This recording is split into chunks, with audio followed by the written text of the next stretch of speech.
Halo semua, jadi hari ini saya akan menjelaskan mengenai sistem dan struktur ekonomi politik pada masa demokrasi terpimpin.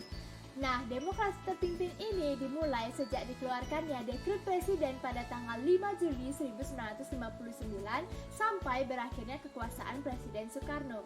Lalu, mengapa disebut dengan demokrasi terpimpin? Hal ini dikarenakan pada saat itu Indonesia hanya mengandalkan kekuasaan pemimpinan dari Presiden Soekarno.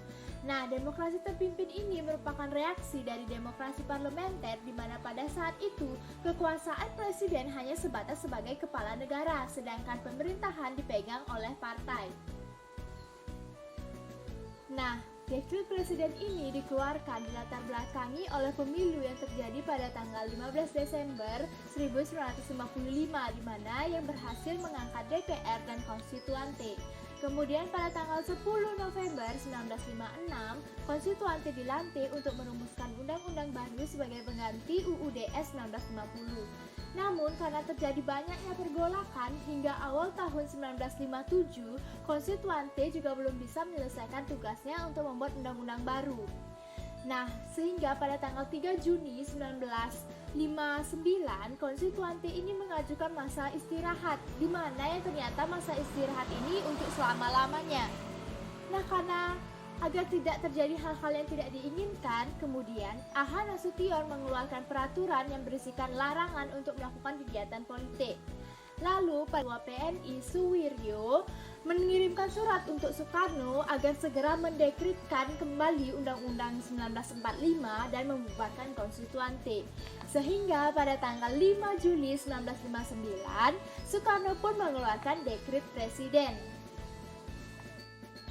Nah, adapun isi Dekret Presiden pada tanggal 5 Juli 1959 yaitu yang pertama pembubaran Konstituante, lalu tidak berlakunya UUD 1950 dan berlakunya kembali Undang-Undang Dasar 1945, dan yang terakhir yaitu pembentukan MPRS dan DPAS.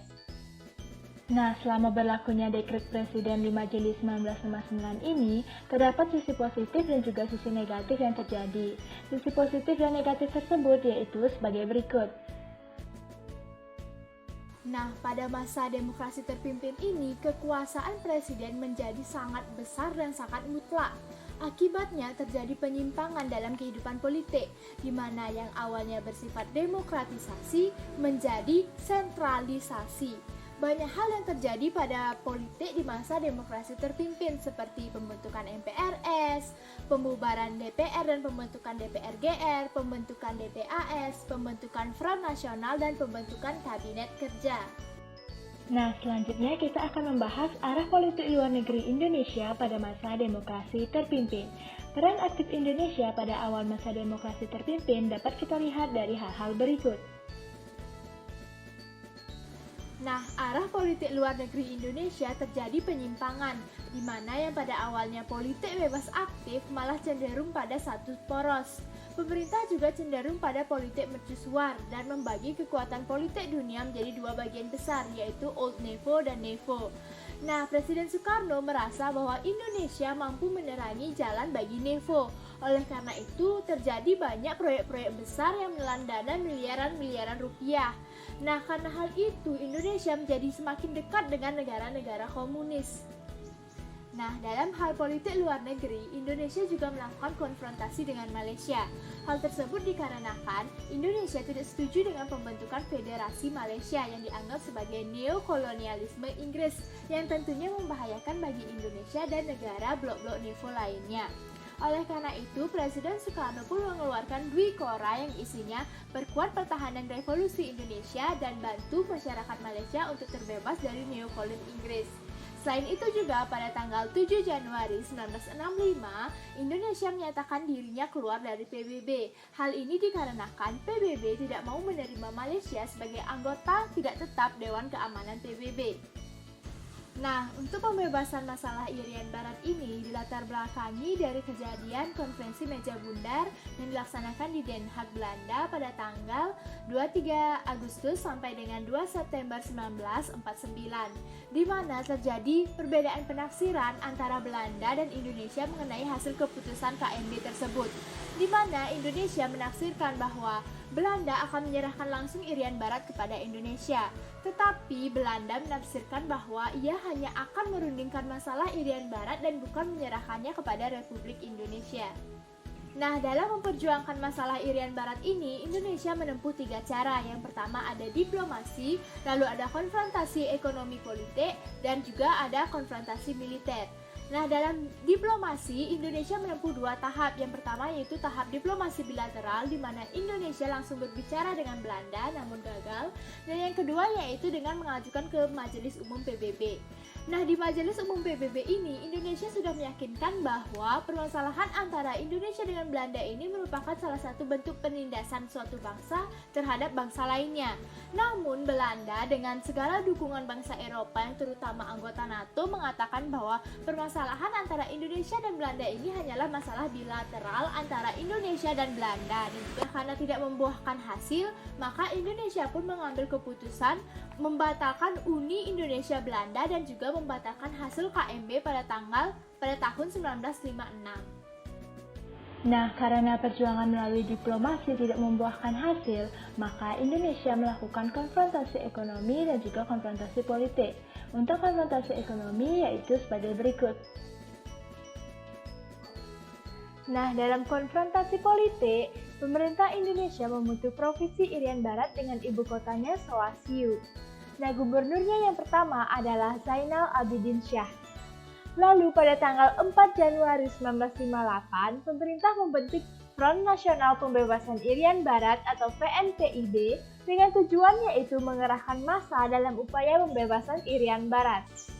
Nah, pada tanggal 11 Januari 1962, untuk melaksanakan Trikora, Presiden Soekarno pun membentuk Komando Mandala Pembebasan Irian Barat. Operasi-operasi yang direncanakan oleh Komando Mandala ini terbagi menjadi 3 fase, yaitu fase infiltrasi, lalu ada fase eksploitasi, dan yang ketiga ada fase konsolidasi. Nah, kemudian melihat segala guncangan dan situasi yang sangat genting, akhirnya Amerika pun mengeluarkan usulnya yang dikenal dengan rencana bunker, di mana yang berisikan usul bahwa Irian Barat sudah seharusnya dibebaskan atau diserahkan kepada Republik Indonesia. Hingga pada akhirnya pada tanggal 15 Agustus 1962, Irian Barat pun dapat kembali ke Indonesia. Belanda pun telah membebaskan Irian Barat dan menyerahkannya kepada Republik Indonesia. Hal tersebut ditandai dengan ditandatanganinya Perjanjian New York.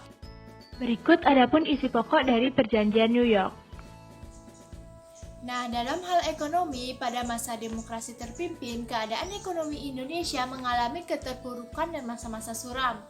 Nah, untuk menanggulangi hal tersebut, pemerintah Indonesia mengambil beberapa tindakan. Yang pertama, ada pembentukan Badan Perencanaan Pembangunan Nasional yang dibentuk pada tanggal 15 Agustus 1959 yang diketuai oleh Moh Yamin dan beranggotakan 50 orang. Tugas utama Bappenas sendiri adalah yang pertama yaitu merencanakan pembangunan jangka panjang dan juga jangka pendek. Lalu yang kedua mengawasi pelaksanaan pembangunan dan yang ketiga yaitu menilai hasil kerja dari MPRS. Yang kedua yaitu ada penurunan nilai mata uang atau devaluasi. Tujuan dilakukannya devaluasi ini adalah untuk membendung inflasi, mengurangi jumlah uang yang beredar di masyarakat dan juga menaikkan nilai rupiah. Oleh karena itu, pada tanggal 25 Agustus 1959, pemerintah mengumumkan penurunan nilai mata uang, yaitu uang kertas dengan nilai Rp500 menjadi Rp50, uang kertas yang bernilai Rp1.000 menjadi Rp100, dan simpanan di bank yang melebihi Rp25.000 akan dibekukan. Yang ketiga ada deklarasi ekonomi. Nah, tujuan dibentuknya Dekon ini adalah untuk menciptakan ekonomi perekonomian yang nasionalis, demokratis, dan terbebas dari imperialisme. Namun, pada kenyataannya Dekon ini menyebabkan stagnasi pada masyarakat, di mana pemerintah memegang kendali penuh dalam sistem perekonomian dan banyak mengabaikan prinsip-prinsip dasar ekonomi.